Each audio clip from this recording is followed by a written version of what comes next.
reason that you don't look like this when you take photos is because you're not using enough makeup. Believe it or not, these are all full beat routines. They're using tons of foundation, tons of powder. So today I'm gonna show you how to achieve this makeup look that looks good in photos and in person. Now the last thing we wanna look is cakey, right? So I'm gonna put my foundation on the back of my hand, too pumped, and then I'll just pick it up with a fluffy brush and apply thin layers to my face. We're still gonna get the coverage that we want, but it's not gonna be like caked on with so much product. Because once you put it on your face, it's kind of hard to take it away. And this is pretty much what every professional makeup artist does, is they put it on the back of their hand and then apply it so they can be more precise. I will also take the foundation underneath my jawline and then start blending it down the neck a little bit. Just so everything looks really cohesive and blends together. You don't want to have like a sharp cutoff of where your makeup stops. Actually, if you were getting your makeup professionally done, they would honestly take it like to your chest, to your shoulders, especially on these red carpets. There's makeup on celebrities where you wouldn't even think. Next, I go with a contour stick just because I like my makeup routines to look really sculpted. I put contour right here where the hollows of my cheeks would naturally be. You see that shadow? Make sure you blend everything out really, really nicely. You also don't want this to be too dark. You can see this is not like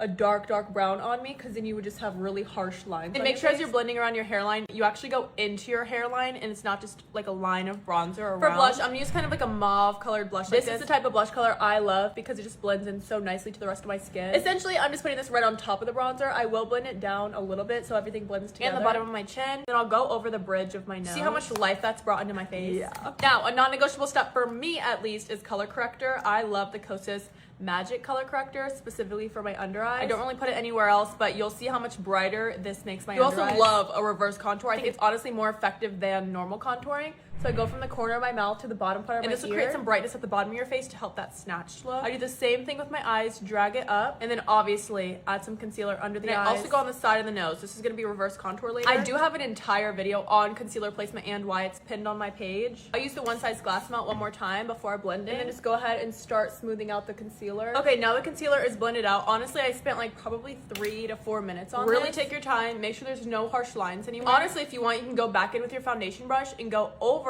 everything again where you think there may be harsh lines, and this will just help even more blend everything together with the excess foundation. Now it's time for setting powder. This is one of those products where you can't compete where you don't compare. I've yet to find a setting powder that says blurring and just like perfect as the Huda Beauty one. Like look right here on my skin, you can see all my pores and everything, and look at my skin after. Completely matte. It's actually pretty magical. Now we're gonna use the powder melt again just to kind of rehydrate this skin. Now it's time for powder bronzer. I love the House Labs Power Sculpt Velvet Bronzer. Blurring, it blends out like butter and it just gives the makeup a really beautiful blurred finish. This is the shade Light Medium Terra Sol. Go in with a fluffy brush and kind of add in some warmth and depth to your face again. And don't play. I'm gonna use the same color and we're gonna contour the nose. This powder blush, just to make things easy, I'm gonna use the other side from my blush duo earlier. This is shade She's Seductive, hello, from Patrick Ta, but you really just want it to be as similar to the cream you use so that it blends together nicely and matches. Now, arguably my favorite step is highlighter. This is the Rare Beauty highlighter in the shade Mesmerize. I like that it's kind of a peachy highlighter color. Look at my cheek before and then after I add that product.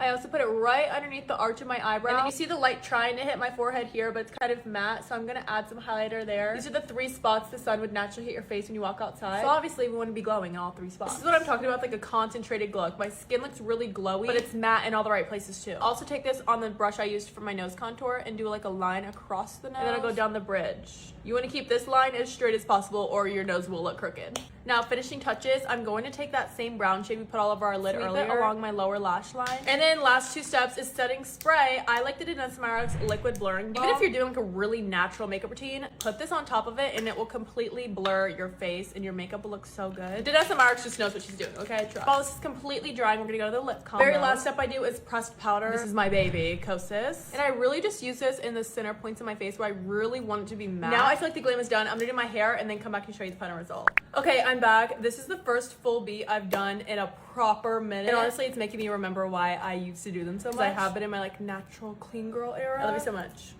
Bye.